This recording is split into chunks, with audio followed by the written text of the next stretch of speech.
Assalamualaikum warahmatullahi wabarakatuh.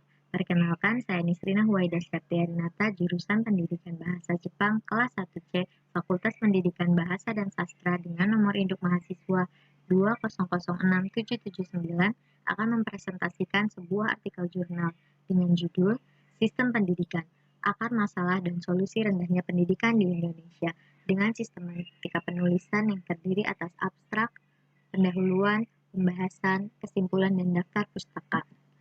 Yang pertama adalah abstrak, dengan kata kunci pendidikan, kompetensi guru, minat.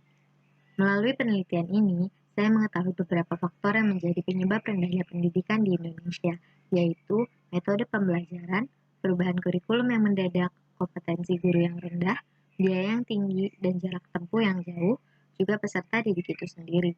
Solusi untuk masalah-masalah tersebut adalah menggunakan metode pendekatan yang berbeda bagi setiap anak sejak usia dini, menetapkan kurikulum yang berlaku, meningkatkan kompetensi guru dalam beberapa aspek, juga peningkatan kesejahteraannya, sekolah tanpa biaya dan penyebaran sekolah kepada wilayah-wilayah kecil, sosialisasi untuk meningkatkan minat peserta didik dalam menempuh pendidikan. Selanjutnya adalah bagian pendahuluan.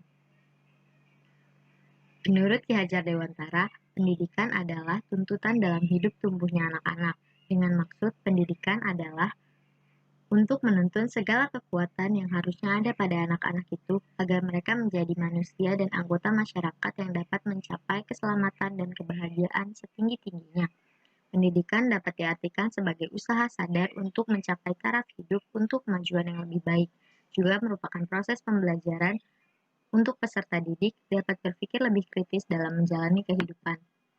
Pendidikan merupakan salah satu hal paling penting dalam hidup yang harus diperhatikan, termasuk di Indonesia, karena pendidikan memegang kunci penting untuk kemajuan suatu negara. Namun, di Indonesia, hal tersebut kerap terhambat karena beberapa hal, termasuk dari peserta didiknya sendiri. Kualitas pendidikan di Indonesia masih termasuk dalam kategori yang rendah. Melaksanakan pendidikan merupakan tujuan dilaksanakannya pendidikan, karena melalui pendidikan beberapa aspek kehidupan seperti agama dapat dipelajari dan dikembangkan melalui pelajaran-pelajaran di sekolah. Selain itu, pendidikan juga merupakan tempat pengembangan pikiran seperti belajar menganalisis masalah, juga menyimpulkan beberapa hal. Selanjutnya adalah pembahasan. Dunia pendidikan di Indonesia masih memiliki beberapa kendala, di antaranya seperti metode pembelajaran, juga pola pikir yang berpikir bahwa semua anak yang menguasai berhitung adalah anak yang pintar. Padahal, anak-anak itu memiliki kemampuan yang berbeda dengan potensi yang melimpah dan dapat dikembangkan. Metode pembelajarannya pun tentu akan berbeda untuk setiap anak. Ada yang lebih condong melalui visual, melalui audio, bahkan kinestetik atau tidak dapat belajar dalam keadaan diam. Kemampuan dan cara belajar tak dapat dipaksakan, sehingga hal tersebut haruslah diperhatikan dalam dunia pendidikan, agar peserta didik dapat menemukan zona nyaman yang saat ia berada di dalam lingkup pendidikan, dan hal tersebut harus dilakukan sejak dini. Selanjutnya adalah masalah seperti kurikulum yang terus berganti, bahkan di tengah tahun ajaran, yang membuat beberapa pihak dirugikan dan kesulitan, terutama peserta didik itu sendiri. Perubahan kurikulum tersebut tak akan lepas dari perubahan materi yang dipelajari, membuat peserta didik akan kewalahan karena banyaknya materi yang harus ia kuasai dalam satu waktu. Ditetapkannya satu kurikulum setidaknya sampai tahun ajaran berakhir, maka peserta didik akan merasa lebih mudah untuk memahami hal-hal yang harus dipelajari dan akan meminimalisir kendala-kendala yang dapat terjadi dalam pembelajarannya. Selanjutnya adalah guru atau tenaga didik yang kurang kompeten. Guru atau tenaga pendidik adalah pedoman bagi setiap peserta didik, sehingga guru haruslah mencontohkan hal-hal yang baik kepada muridnya. Bukan hanya sebagai pengajar, tapi guru juga pendidik yang mempengaruhi perkembangan moral bagi setiap anak.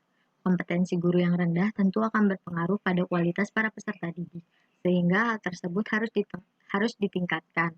Kesejahteraan guru yang simpang merupakan salah satu faktornya, sehingga apabila hal tersebut dapat ditingkatkan dan diperbaiki, maka kompetensi guru juga akan seimbang.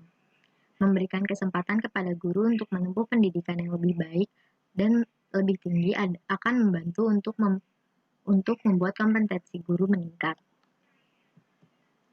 Dilanjutkan pada sarana dan prasarana yang tidak memadai, tentu hal itu akan jelas kita sadari apabila kita melihat daerah-daerah kecil yang terletak di pelosok Indonesia. Fasilitas-fasilitas yang tidak lengkap juga tidak layak digunakan. Juga jarak tempuh yang jauh dan biaya yang tidak terjangkau tentu dapat menyebabkan rendahnya kualitas pendidikan di Indonesia. Oleh sebab itu, masyarakat Indonesia, terlebih pemerintah, haruslah menetapkan kebijakan untuk meringankan biaya dan memfasilitasi juga memperluas jangkauan pendidikan ke pelosok kecil agar pembelajaran dapat berjalan dengan baik. Selanjutnya adalah rendahnya kualitas peserta didik yang merupakan salah satu penyebab utama yang juga salah satu penyebab utama rendahnya pendidikan di Indonesia. Hal ini disebabkan oleh minimnya minat peserta didik dalam menuntut ilmu. Hal ini dapat diatasi dengan sosialisasi pada tiap sarana pendidikan untuk meningkatkan tingkat literasi, juga menghadirkan rasa pada setiap peserta didik dan menyadarkan mereka bahwa ilmu pengetahuan itu penting dan berpengaruh pada masa depannya, bukan hanya untuk dirinya, tapi juga untuk negara dan masyarakatnya. Untuk rendahnya prestasi siswa, diberikan solusi dengan meningkatkan kualitas dan kuantitas materi pembelajaran, meningkatkan alat peraga juga sarana pendidikan. Sedangkan untuk siswa berprestasi diberikan beasiswa terlebih untuk yang kurang mampu. Kita juga harus mengoptimalkan agar seluruh anak Indonesia bersekolah dan membuka jalur-jalur pendidikan alternatif seperti kursus-kursus untuk meningkatkan keterampilan dan memperkaya kemampuan bagi setiap anak, juga meningkatkan kualitas para peserta didik. Bagian selanjutnya adalah kesimpulan. Pendidikan di Indonesia masih memiliki masalah yang harus diatasi, yang disebabkan oleh rendahnya kompetensi guru, minat peserta didik, metode pembelajaran yang seharusnya dibedakan, juga sarana prasarana yang tidak memadai. Hal tersebut berpengaruh besar terhadap kualitas pendidikan di Indonesia, sehingga secepatnya harus diatasi agar hal tersebut tidak terjadi lagi. Namun hal itu juga harus disertai oleh kontribusi seluruh rakyat Indonesia. Dengan begitu, sistem pendidikan Indonesia akan menjadi lebih baik lagi. Sekian yang bisa saya sampaikan. Mohon maaf bila ada kesalahan. Wassalamualaikum warahmatullahi wabarakatuh.